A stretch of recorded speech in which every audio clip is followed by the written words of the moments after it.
Let's see. It's live. Hey, everybody. Hey, everybody. I'm sorry. We were looking to see. We hope that you all are out there. We're going to wait to see if you populate in. I don't think so. Don't wait. Yeah, I like to kind of wait to see if there's anybody that pops in. It looks like we're going to have the same issue that we had before. Hopefully you all will, for the fact that we are going to do, this will be in replay. And so we'll go ahead and get started. I see that somebody popped in. When you pop in, just kind of let us know you're here. Say I'm there, I'm here, or something, so that we can see that you've come in. We are ecstatic to do our second portion of communication on communication. I'm sorry. And so we wanted to talk about fighting fairly and end all be all. And so I know you guys are saying, well, what is end all be all? We will get to that and we will explain it. For those of you guys who do not know us, and for those who have liked our page that are unfamiliar with us, I want you guys to know that Earl and I have been, hi, Kim. I want you guys to know that Earl and I have been married for 23 and a half years, and we have been together for almost 30. And so I am obviously ecstatic to be by this man's side.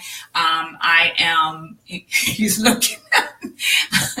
He is my best friend, always has been, and was my friend first before we did anything. So we took some classes and we've done some things. We are both degreed, and we've been counseling couples for a while now, off and on, onesie, twosies, and then decided to do this probably for the last, I don't know, but to definitely to encourage couples and to make sure, because like I said in our statement, that a lot of couples, marriage is not, it's just not much of an institution. You're not lasting. No, it really isn't lasting. And so for the most part, we want to say that it can. And I had talked about this the last time. I said there are two reasons, the top two reasons for marriages splitting is, what is it? Communication and finances. And finances. Communication and finances. And so that's why we decided to go ahead and start with communication. So, what is communication? What would you say it is? Well, effective communication. Okay, what's effective? Effective communication is being able to, with my spoken words, to get across not just my thoughts, but my emotions as well. All right. So we're here, and I talked about in there part one, it's our nonverbals and our verbals. Ladies, you remember I said shaking the head, and guys doing all that other stuff.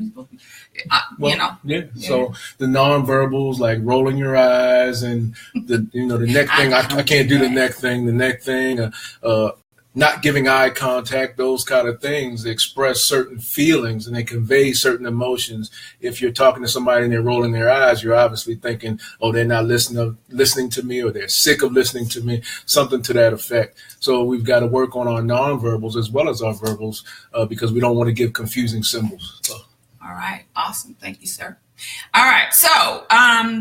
So you heard about what is communication, and then how important it is, extremely important in a relationship. Like we told you before, it makes a break. And when I say relationship, I don't necessarily mean that it's a marriage. It can be just your boyfriend and girlfriend. I don't know if they even say boyfriend and girlfriend.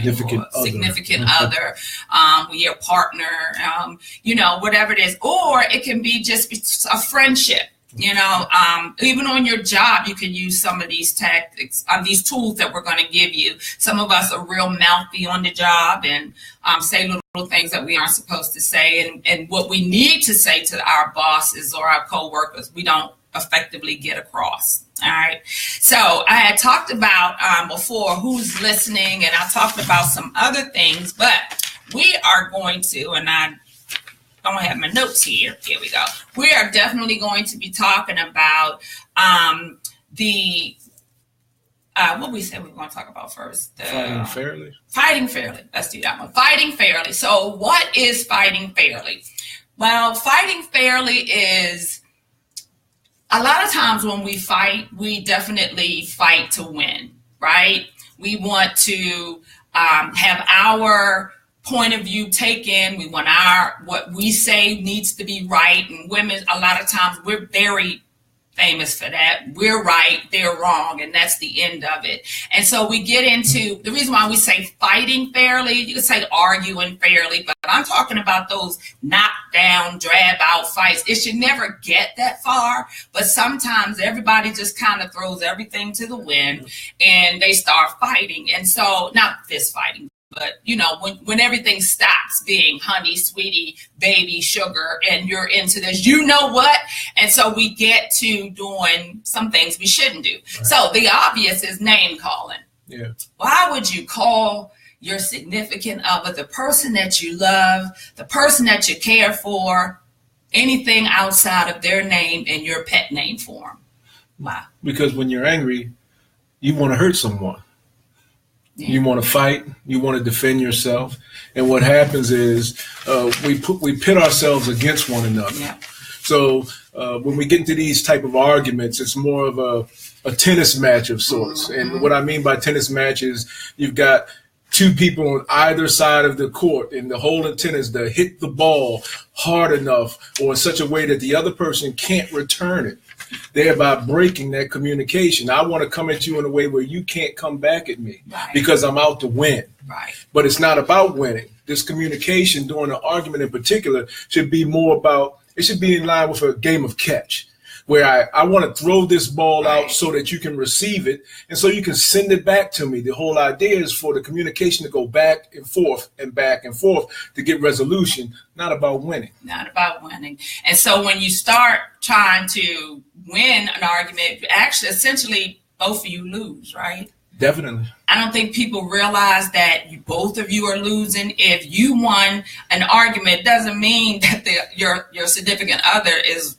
they lost. It means both of you lost because your significant other is feeling like crud, right? Correct. Just feeling really bad. And so now it should make you feel cruddy on your own self by looking at them feeling cruddy. Mm-hmm. But a lot of us are so up here with the anger that we have decided that, hey, it don't matter to me because I won. And so that is not, I would put that in fighting fairly. That is not fighting fairly. When you fight fairly, you want to take the time to say, okay, what are we trying to resolve, right? What is the issue? And sometimes when somebody's talking on 10, if you can roll back in your head and say, why are they really that angry? Why are they really yelling that much? What is really going on? You can actually calm somebody down and say, hold up. And we talk a lot about touching. So that's a good nonverbal, right? You want to explain about the touching thing when somebody's angry? Well, when first of all, we have to remember that if you're in this argument, it's with your significant other, your wife, your spouse, whatever the case may be. First of all, recognize that this is the person you love and that loves you. Mm-hmm. So when you approach it from that perspective, you understand that they're not doing anything intentionally to hurt me. They might have hurt me, but it wasn't intentional. And the thing about touch is touch brings about a love because we are human and we love touch. It lets that person know that, look, I care about you. And when I'm looking at you while I'm touching you, it's hard to go off and get on 10. Right? It tends to calm the situation down, takes it down a few notches. But I think the most important thing to remember when we get on 10 is to remember that you're talking to somebody that you love and you're talking to someone that loves you. And when you have that love, you remember that you're not doing anything intentional to harm one another. And that's when we get into fighting fairly. And that's why fighting fairly is so important, because you don't want to do anything intentional to harm someone. And when you start using those disparaging words and the destructive words and destructive phrases, then you're going into an area that's going to be hard to back down on later. That's right. And speaking of destructive words, I had posted out there, well, my time to post was that you don't want to throw in intricate or intimate things out that you know about your significant other out there in an argument. So fighting fairly, we're still talking about that. So, I walk with a limp. Right. And I walk with this limp, and really kind of devastated me how I got this limp, or if I was born with it, has always been a source of contention for me. So I meet you and I tell you all about why I hate being, attached to this leg, having this limp. And then we get into an argument and you say, that's why you limp now. Right. Limpy. Right. Just be like, what? Did you really say that?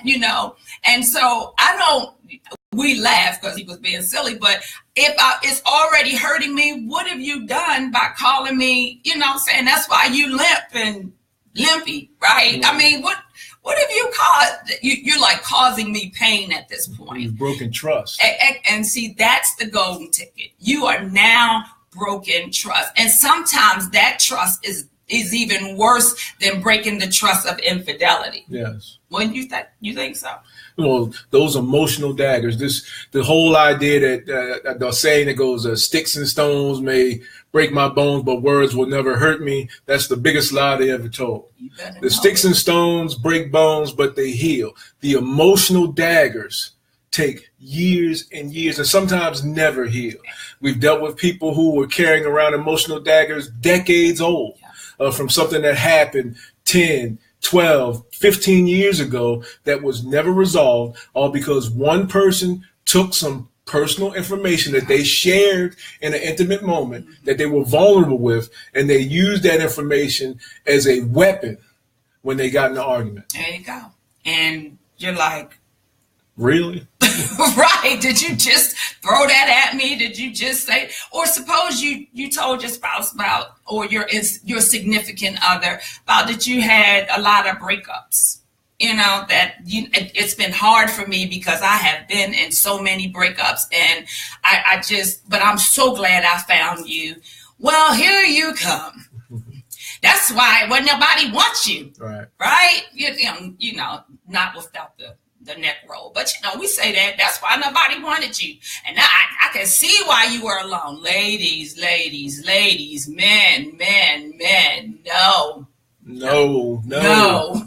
You do not do that. For a quick break, I don't know if anybody else has joined in. We can't see you. We do see one person, so there's an ability to join in. And if you are, just yell on out and let us know you're out there. Matter of fact, make sure you're sharing if you like what you hear, make sure you're sharing it as well.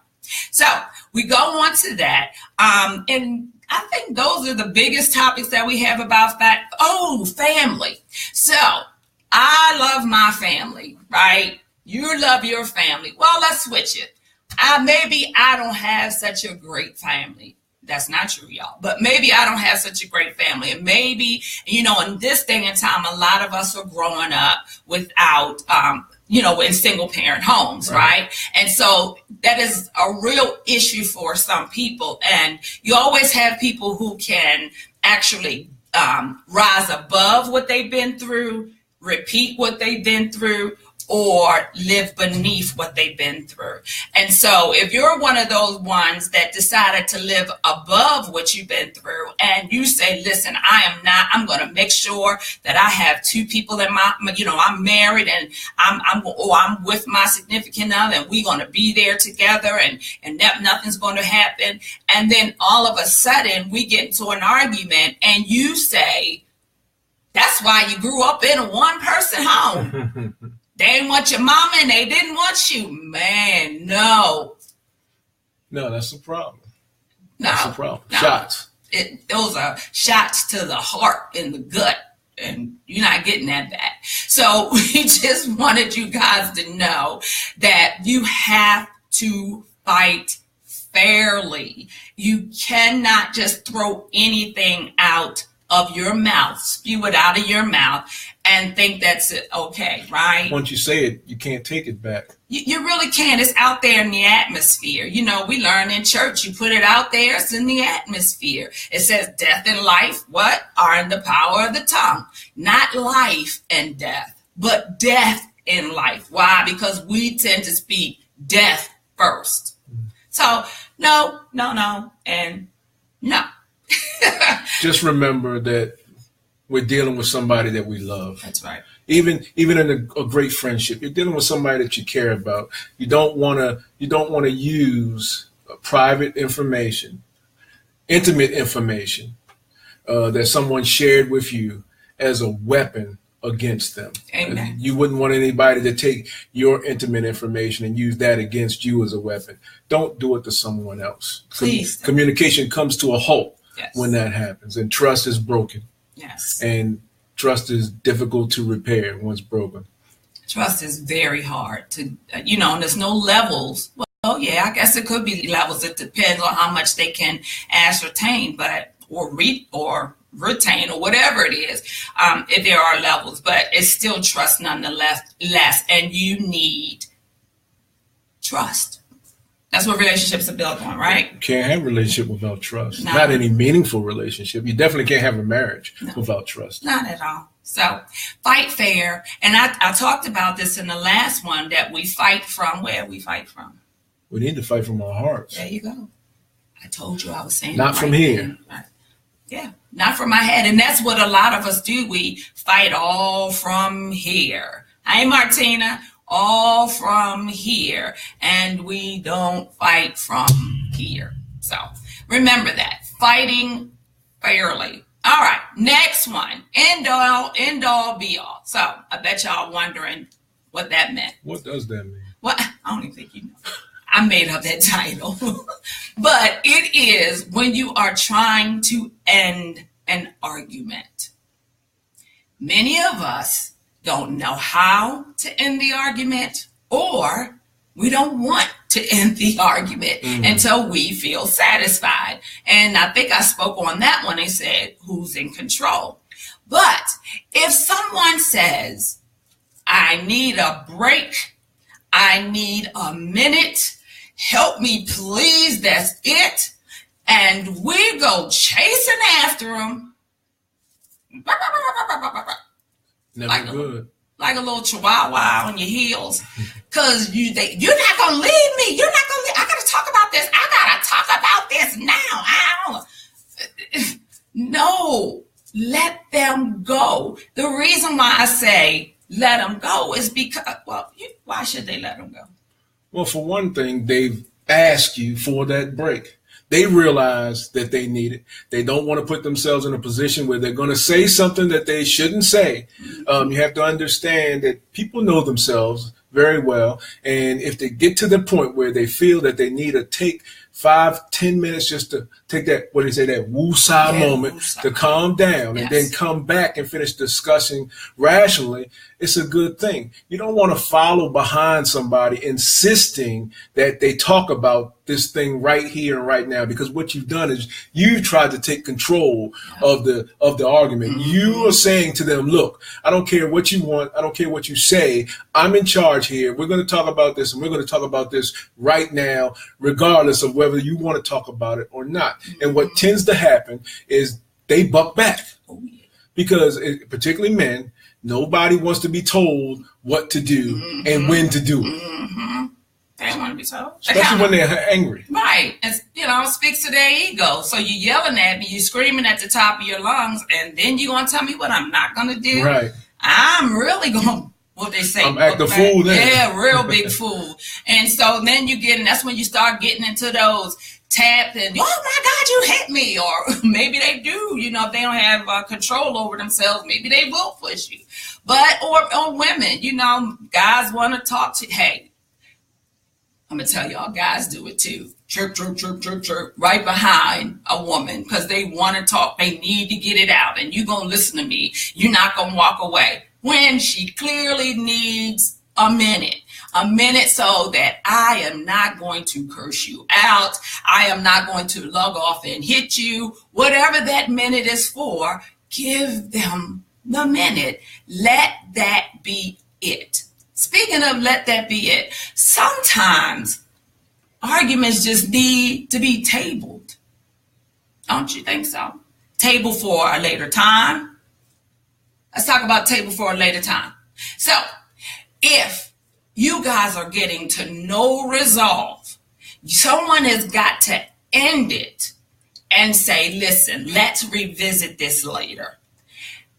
You got to be okay with doing that, because if you're not getting anywhere, then the constant arguing is now futile. It's futile at that point, right? In many cases, you're arguing not even about what you started arguing about. You've gone off on another topic. You've gone off on another subject. Listen, after so long, if you've been talking about this thing for an hour, for 2 hours, for 3 hours in some cases, it's time to put it down and come back to it maybe the next day. I'm not talking about putting it in the bottle and never getting back to it, because it has to be addressed. But sometimes you have to step away, because what happens is we start arguing about X, and it goes on for so long that by the time we finish, we're at Z, we've gone back around to A, and we've forgotten initially what we were arguing about, because we're not looking for any resolution. Right. We're just butting heads. Right. Arguing for the sake of arguing at some point. Just to hear yourself argue. And please don't go waking somebody up 2 o'clock in the morning trying to get resolution, or trying to, listen, I need to know. Pick your time. Pick your 2 o'clock in the morning, waking somebody up telling you need to talk. And you just want to get on them. Don't do that. Just wait. There is a proper time to talk. And with that, let me tell you, waking somebody up at 2 o'clock in the morning, that's not gonna work. They're not talking to you. They just gonna think about how mad they are that you woke them up and at 2 o'clock in the morning, and forget all about why you want to wake them up in the first place. Y'all, please do not do that. Some voice change on that one. All right, another end all be all. Ladies, gentlemen, do not leave the house because you are mad. Don't do that. Do not leave. Let me repeat that again. Do not. No, you say it. Do not leave the house when you're mad. Not because you guys had an argument and you just can't take it anymore and you just run out the house. Listen, first and foremost, tomorrow's not promised. The next hours aren't promised. You don't know what's going to happen. You say it's not me, but we've seen it before, where the person ran out the house and they got in a car accident. Right. Anything happens. And you don't want the last words that you have with the person that you love to be those kind of those destructive words or those destructive actions. You don't want that. At the very least, you want to know that maybe you weren't on the best of terms, but you wanted that person to know that, look, I love you. That's right. If nothing else. That's right. And we're not saying this because we saw it on Marriage Boot Camp. We're saying it because it's true. You can't. That's those moments when they don't leave me over top of the casket. Yeah. Those moments, because you have said the last thing you said was pretty god awful, right? Horrible. So don't do that. Do not leave the house. Go into a separate room, close the door. I don't know if you need to cook to calm yourself down. If you need to take a shower and a bath together. I'm talking about by yourself. The shower running while you in the tub. Do that. I don't care what you do, but make sure that you do not leave the house. That is an end all be all. We don't want you guys doing that. Another thing. You got another one? No. I gotta watch your time. Okay, well, we're going. Another one. Please do not argue in front of your children.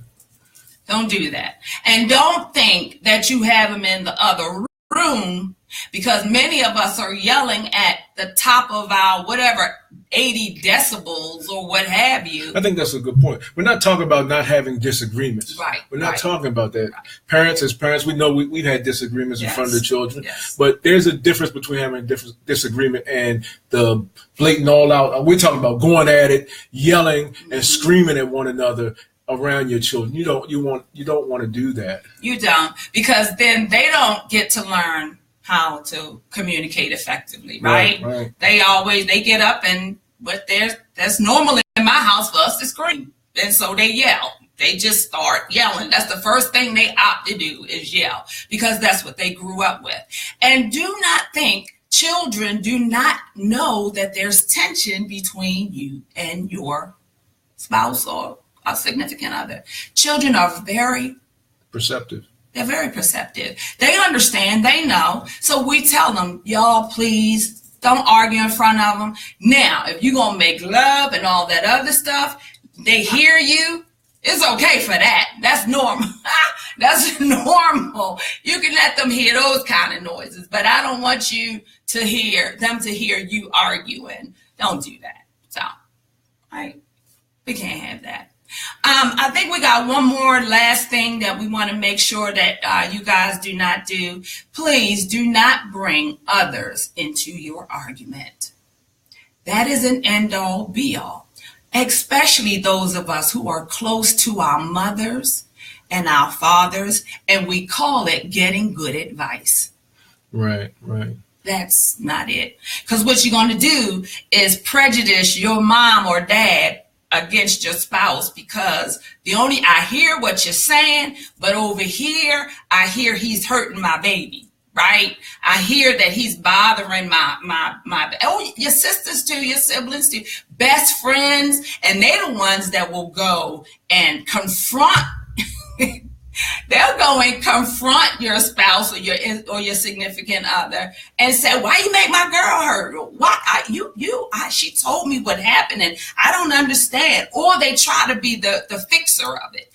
If that doesn't break, if that doesn't cause an issue, don't do that.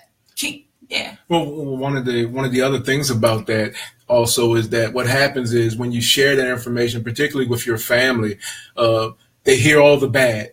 Mm-hmm. And they remember all the bad, mm-hmm. but they're not there with you two guys when you actually repair the bad, when you've taken corrective actions, when he's done something to fix what he's done, or when she's done something to fix it. Mm-hmm. The family typically doesn't hear about that. Right. So they keep that biased, negative opinion about your spouse or your significant other, and they carry that with them on and on and on and on. And then years later, you're trying to figure out why your mother can't stand your husband, or your father can't stand your wife. You're trying to figure this out because you knew you told them about the bad things, but you neglected to tell them how they work to get the repairs and how you guys work together to correct the problems that you have. We always forget that part. So that's another reason you don't want to share too much with your family like that, just because they are family and they do love you, and they definitely have a biased opinion of you.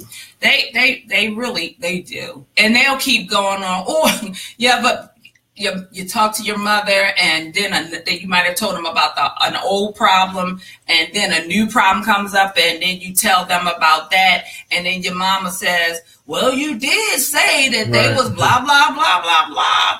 And then, so now you have stuck your foot in your mouth and closed off a whole lot of things, and they will talk you right out of stuff. Not because they're being facetious, but because they want their baby to have a good life. So don't do that. That is an end all, be all. So I don't know if you guys have some questions for us. I think that I want you guys to remember that don't be the one who's in control of your arguments. Make sure that you're listening. And listen isn't to I'm formulating don't formulate opinions before you've heard what someone has to say. And I know we go into our arguments and our discussions.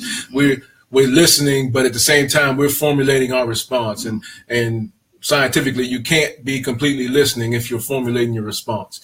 So we have to remember that.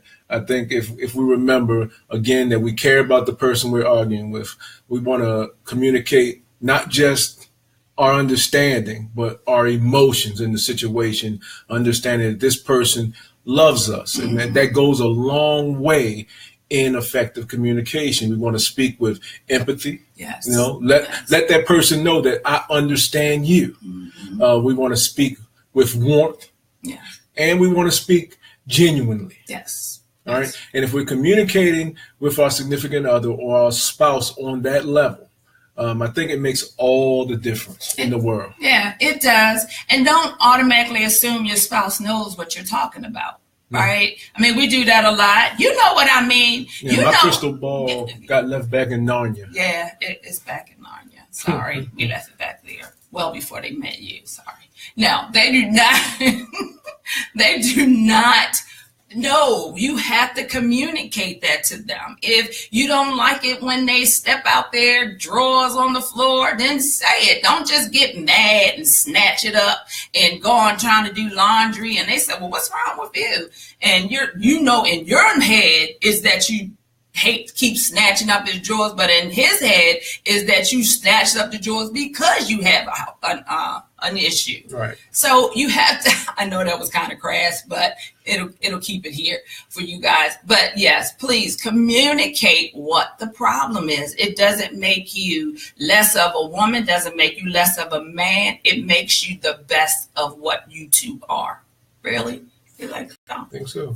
So you guys, effective communication. We want you to survive. And remember, I told you to make sure that you are taking these two things and adding them to your life. You don't have to be married to adhere to these things. You do not have to be in a relationship to adhere to these things. You could be in a relationship, but communication, at the end of the day, communication is communication. So if you guys have any questions for us, we'd be happy to answer them. One more thing, I know we're at time, but with communication, we had talked about fighting fairly and end all be all. Ladies and men, I'm going to say ladies first. We talked about nonverbals. All right. Please do not lay hands on your significant other. You know how we like to mush people upside their head and say, and what have you. I want us to remember that our words, there's three things that you can do as a woman. All right. I want you to write this down. You can push your man. You can stand by him, but you can never, ever pull him. Because when you're pulling him, you are pulling him in your direction where you want him to go. And that's not necessarily where he's sent to go. So please remember those three things. If I'm pushing you, it's because your feet can take you wherever you want to go. I'm just giving you the strength to get there. If I stand beside you, others know that you have the strength to be there, but I'm never pulling you. So I want you to remember that in your relationships and in any relationship that you're in. All right. So we good. Sounds good. We have went 4 minutes over, but those of you who joined late, I'm sorry, you can do the little rebroadcast, and we'll be happy. We want you to see it. Everyone, please share it. Right? Share, comment, like, the whole nine. The whole nine. If you can have some comments after this, or you want to say something after this is over, please put it in the comment box. And, definitely, like you said, like and share. Get us out there, you guys. We are trying to make a difference, right? We are trying to let that needle that says a little less than 50% of marriages end in divorce. And we're trying to prevent the inability to even get to marriage. Some of us can't communicate to get us to the altar. Why is that? So please, please, please like us, share us, and get us out there. We are Behind the Vow, and we are Earl and Annette, and we will see you next time. Thank you guys for joining. Appreciate it.